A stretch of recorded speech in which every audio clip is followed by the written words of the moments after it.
우리나라에서 내년 9월에 열리는 제4차 로잔 대회에 관심이 모아지는 가운데 국내 복음주의 사역자와 활동가들이 모여 복음 전도와 사회 참여를 동시에 강조하는 로잔 정신이 이어져야 한다고 강조했습니다. CBS는 재개발 사업으로 인해 어려움을 겪고 있는 교회들의 현실을 살펴보고 대응 방안을 알아보고 있습니다. 오늘은 마지막으로 재개발 사업 과정에서 교회가 주의해야 할 점은 무엇인지 전문가를 통해 알아봅니다. 한반도 긴장이 갈수록 고조되는 가운데 남북 갈등 완화에 도움이 될 민간 교류마저 중단된 상태입니다. 대북협력 민간단체 협의회 회장을 맡고 있는 방인성 목사를 만나 한반도 평화를 위한 교회 역할에 대해 들어봤습니다. 규모가 큰 기업일수록 육아휴직 사용이 자유롭다는 통계청 조사 결과가 나왔습니다. CBS가 아이들이 함께하는 미래를 위해 마련한 연중기획 아이 있는 세상에선 일과 가정 어느 쪽도 포기하지 않도록 서로 배려하는 직장 문화의 필요성을 짚어봅니다. 여러분 안녕하십니까? CBS 뉴스입니다. 우리나라에서 내년 9월에 열리는 제4차 로잔 대회에 관심이 모아지고 있습니다. 전 세계 복음주의 교회들이 참여해 신앙의 내용과 선교적 과제를 돌아보는 중요한 대회인데요. 국내 복음주의 사역자와 활동가들이 모여 우리나라에서 열리는 로잔 대회가 복음의 총체성을 이어가는 대회가 돼야 한다고 강조했습니다. 오요셉 기자입니다. 한국 복음주의권 사역자와 활동가들이 4차 로잔 대회 준비위원회와는 별도로 성공적인 로잔 대회를 위한 의견 개진에 나서고 있습니다. 로잔의 총체성을 추구하는 복음주의자들이란 이름으로 모인 이들은 온오프라인 집담회를 열어 4차 대회가 담아내야 할 다양한 이슈와 과제들을 함께 모색하고 있습니다. 최근엔 집담회를 통해 수렴된 다양한 내용들을 공개 서한으로 정리해 국제 로잔위원회와 한국 로잔 준비위원회에 전달했습니다. 이들은 무엇보다 4차 로잔 대회가 로잔 정신, 즉 복음 전도와 사회 참여를 동시에 강조하는 복음의 총체성을 이어가는 대회가 돼야 한다고 강조했습니다. 과거 세 차례의 로잔 대회를 통해 복음 전도와 사회 참여가 결코 대립적이지 않다는 선언이 있었지만 한국 교회 전반에 걸쳐 그 정신이 제대로 알려지지 못했다는 성찰입니다. 실제로 대다수 한국 교회가 복음주의를 표방하고 있지만 사회적 책임을 도외시하고 전도만 강조하는 교회가 많은 것이 현실이기도 합니다. 또 과거 로잔 대회에선 존 스토트와 크리스토퍼 라이트와 같은 신학자가 대회 전부터 전 세계 복음주의 교회의 방향을 제시할 신학자로 주목됐지만 이번 대회에선 뚜렷한 인물이 제시되지 않아 신학적 방향에 대한 우려도 제기하고 있습니다. 우리 한국교회 정서는 2010년 케이프타운 선언에도 가지 못하는 상태 가운데 있는 거거든요. 그리고 그것을 호스팅하는 교회들은 대부분 이런 색깔의 교회 신앙적 색깔이 크다라고 보는 우려들이 있는 거예요. 2010년에는 크리스토퍼 라이트이 이 현대사회의 복잡성 가운데에 어떻게 복음을 증거할 것인가에 대한 탁월한 제안을 했는데 지금은 정확히 누가 그런 걸 리딩해 가는가, 신학적 것을 리딩해 가는가 없어요. 그걸 찾아볼 수가 없어요. 집담회에선 4차 로잔 대회가 한반도 분단과 대립 상황에 공감하며 평화와 화해의 문제를 다뤄야 한다는 점도 강조됐습니다.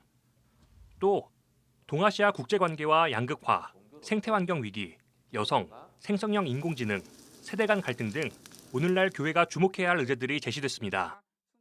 동아시아의 분단국가라는 현실을 보면서 평화와 화해, 복음, 그 세계 복음주의 그리스도인들의 만남 이런 키워드를 좀 넣어야 되지 않겠나 생각을 했고요. 그다음에 우리 동역자 간의 소통이 좀 단절된 거, 다음 세대와의 소통이 단절된 거, 낯선 모든 소수자들과의 소통이 단절된 문제에 대해서 우리가 열어야 된다는 시작의 결이 필요한 것 같고, 로잔 운동이 자발적이고 수평적인 운동의 성격을 잃고 제도화, 글로벌 조직화되는 것에 대한 우려도 표했습니다.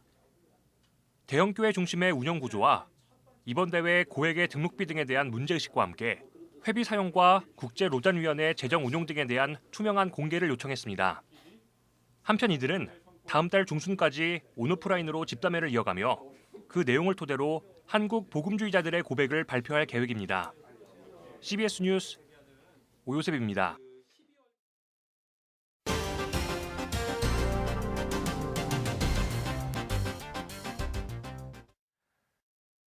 CBS는 재개발 사업으로 인해 어려움을 겪고 있는 교회들의 현실을 살펴보고 대응 방안을 알아보고 있습니다.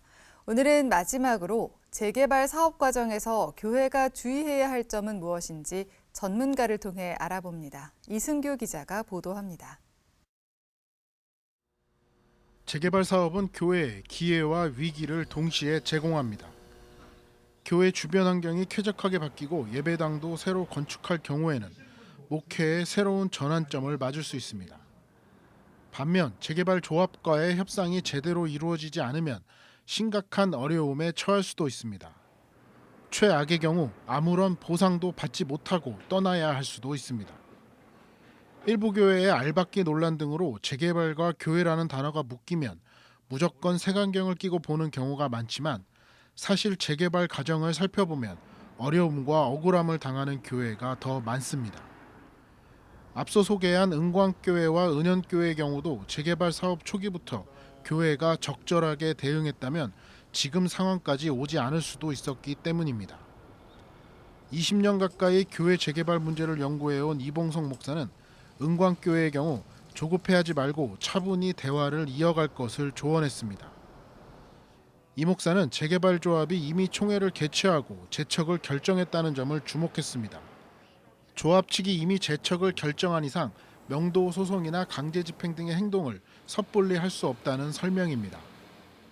재척하기로 조합에서 총회를 통과를 했고 그 다음에 지금 문제가 빨리 조합에서 구청에다 서류를 넣어줘야 되는데 서류를 넣지 않았기 때문에 지금 교회는 좀 답답해 하잖아요. 근데 답답할 필요가 없어요. 반면 은영감리교회 사례에는 조금 다릅니다. 이봉성 목사는 교회 측이 어떤 이유에서라도 분양 신청을 했어야 했다며 안타까워했습니다. 이 목사는 조금 늦었지만 지금이라도 협상을 통해 충분히 보상을 받을 수 있다고 말했습니다. 특히 교회 건물이 남아있기 때문에 협상 여지가 남아있다고 조언했습니다. 분양 신청을 하락했을 때 어떤 식으로든 싸울 거리를 만들기 위해서 분양 신청을 했어야 돼요. 근데 지금 제가 보기에는 아직까지 그 건물이 살아있잖아요. 한편 이봉성 목사는 재개발 문제로 고민하는 교회들에게 일확천금을 바라는 과도한 욕심을 버려야 한다고 조언했습니다. 일부 교회의 경우 과도한 보상금을 요구해 물의를 일으키는 경우가 있기 때문입니다. 교회는 어차피 그 지역의 선교를 위해서 존재하는 거잖아요. 근데 이미지가 나쁠 필요가 없어요. 법적으로, 행정적으로 잘 대처하면서 또 조합하고 또 이러면서 또 협상을 해야 돼요. 또 해보니까 조합도 사람이잖아요. 감정이 있고. 그러면은 그 조합과의 관계가 나쁘게 할 필요가 없어요. 재개발 사업 초기부터 전문가의 도움을 받는 일도 중요합니다. 많은 목회자와 장로들이 조합과 교회가 협상을 완료하지 않으면 재개발을 할 수 없다고 생각해 쉽고 안일하게 대응해 뒤늦게 안타까워하는 경우가 있기 때문입니다. 이봉성 목사는 재개발을 지혜롭게 대응하면 하나님이 주신 축복이 될 수 있다고 말했습니다. 오래된 예배당을 새 예배당으로 건축하고 재개발 지역에 새로 입주하는 주민들에게 복음을 전할 기회도 주어진다는 겁니다. 교회가 속한 지역이 재개발을 추진할 경우 초기부터 적절히 대응해야만 피해를 줄일 수 있다는 점을 교회들이 명심해야 할 것으로 보입니다. CBS 뉴스 이승규입니다. 남북한 간 정치적, 군사적 긴장감이 높아지고 있습니다. 이럴 때일수록 남북의 갈등을 완화할 민간 교류가 중요한데 이마저도 사실상 중단 상태입니다. 대북협력 민간단체협의회 회장을 맡고 있는 방인성 목사는 어떤 상황에서도 민간 교류의 날개를 꺾어선 안 된다면서 특히 한국교회가 평화의 선교를 계속해서 펼쳐나가야 한다고 당부했습니다. 천수연 기자입니다. 남북 민간 교류가 꽁꽁 얼어붙었습니다. 통일부 등에 따르면 대북 인도적 지원 물자 반출은 올 상반기 한 건에 불과했습니다. 북한 주민 사전 접촉 신고 처리 건수는 상반기 57건이 수리됐지만 하반기엔 신고된 39건 가운데 단 6건만 수리됐습니다. 국내 60여 개의 대북협력 민간단체 협의회장을 맡고 있는 방인성 목사는 위축된 민간 교류에 아쉬움을 넘어 우려를 표했습니다. 민간 교류가 활발해지면 한반도 평화와 통일의 기반이 되는 남북한의 국민적 정서에도 긍정적인 영향을 미칠 수 있는데 지금은 정치 상황부터 국민 저변의 정서까지 냉랭한 관계로 변해가고 있다는 겁니다.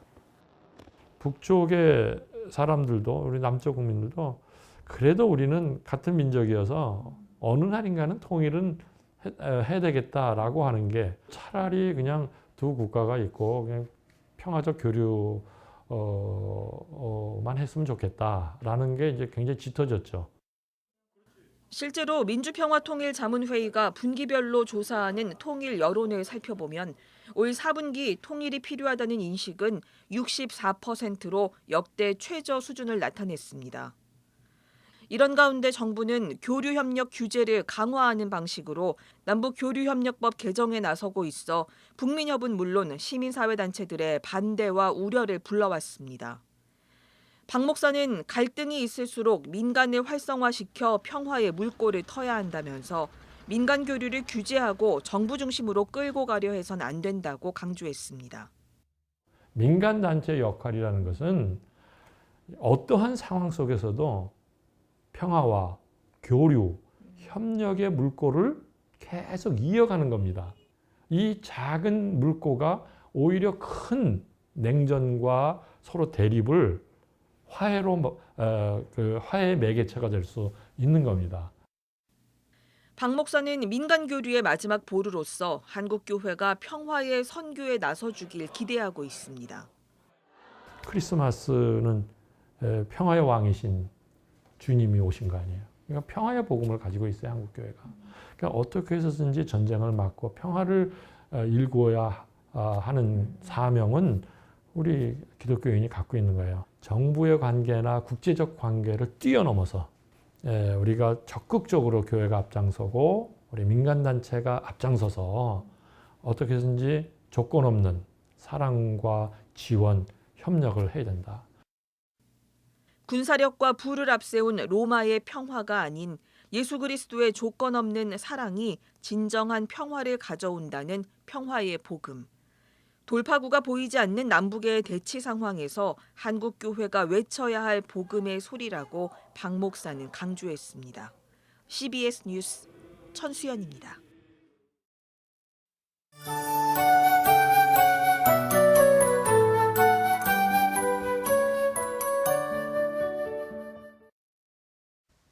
지난해 육아휴직자의 절반 이상은 규모 300명 이상의 기업에 재직하고 있다는 통계청 조사 결과가 오늘 나왔습니다.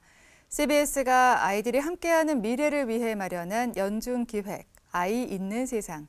오늘은 휴가 통보제와 자율 출근제를 통해 부모들의 육아 부담을 덜어주기 위해 힘쓰는 50인 규모의 스타트업을 찾아 육아휴직에 대한 대표와 직원들의 이야기를 들어봤습니다. 한혜인 기자입니다.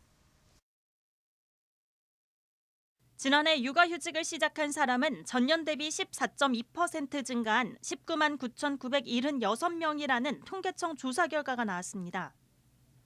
만 8살이나 초등학교 2학년 이하의 자녀를 둔 부모를 대상으로 조사한 결과입니다.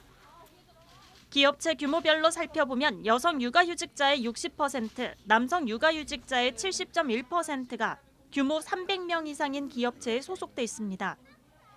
규모가 큰 기업을 중심으로 육아휴직 제도가 활성화되는 경향은 여전해 상대적으로 육아휴직이 자유롭지 못한 직장인들의 고민은 여전해 보입니다.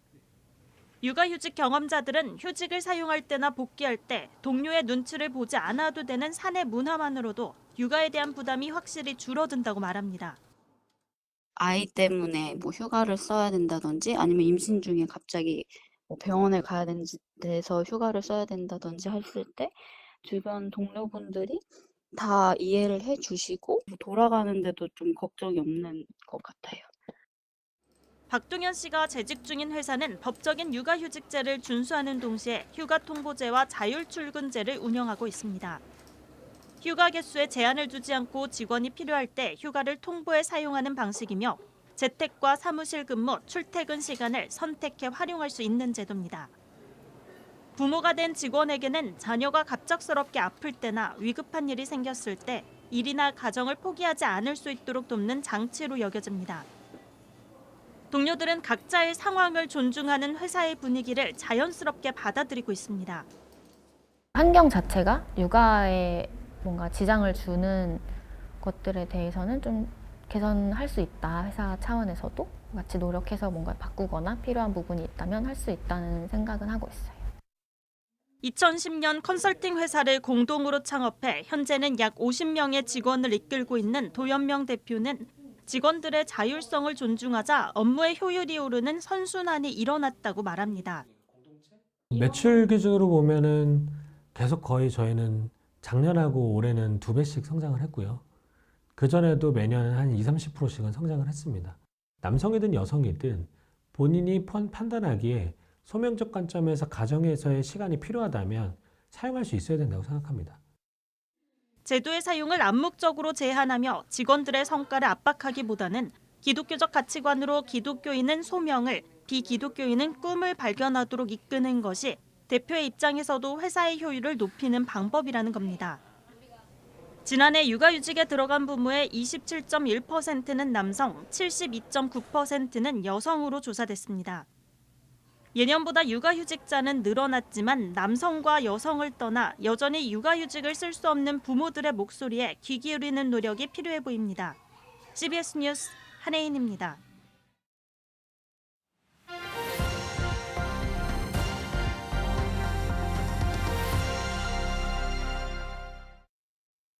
간추린 지역교계 소식입니다. 부산 남천교회가 성탄을 맞아 희망상자를 만들어 지역사회에 전달했습니다. 한국교육자선교회 대구지방회는 학생대표 연합기도회를 개최했습니다. 남천교회가 성탄을 맞아 이웃들을 위한 희망상자 20상자를 만들어 남천동 행정복지센터에 전달했습니다. 이번에 희망상자 나눔은 저희가 시작한 것이라기보다는 기아 대책위 하시는 일에 저희가 함께 참여한 것입니다. 그래서 동네 또 마을 이웃에게 조금이나마 사랑이 흘러가는 계기가 되었으면 좋겠습니다. 한국교육자선교회 대구지방회가 대구 기독학생 대표 연합기도회를 열었습니다. 이번 연합기도회엔 교목과 교사 그리고 학생 등 100여 명이 참석했습니다. 2023년을 기도로 마무리하고 2024년을 기도로 시작하는 한 해가 되었으면 하는 바람으로 이 모임을 가지게 되었습니다. 올해보다는 내년보다는 후내년에 더 많은 기독 동아리 학생들과 기독 학생 대표들이 함께 모여서 하나님께 예배하고 찬양하는 모임이 되었으면 좋겠습니다. 청주 좋은교회는 정재원 담임 목사의 취임 감사 예배를 드렸습니다. 청주 좋은교회 제3대 담임 목사로 취임한 정재원 목사는 성도와 교회, 지역사회를 잘 섬기고 사랑하는 목회자가 되겠다고 말했습니다. 청주 마마클럽 연합기도회가 상당교회에서 열렸습니다. 상당교회를 비롯해 서원경교회, 서문교회, 중부명성교회 등 청주 지역 주요 교회들의 연합 행사로 진행된 이번 연합기도회는 더 푸른 교회 강은도 목사가 강사로 나서 어머니들 기도의 중요성과 역할에 대해 강조했습니다. 날씨입니다. 내일은 오늘보다 더 강한 한파가 찾아오겠습니다. 한편 충남 서해안과 전라도를 중심으로 매우 많은 눈이 내리겠습니다. 내일 아침 최저 기온은 영하 20도에서 영하 4도, 낮 최고 기온은 영하 9도에서 영상 2도로 예상됩니다. 이상으로 뉴스를 마칩니다. 시청해주신 여러분 고맙습니다.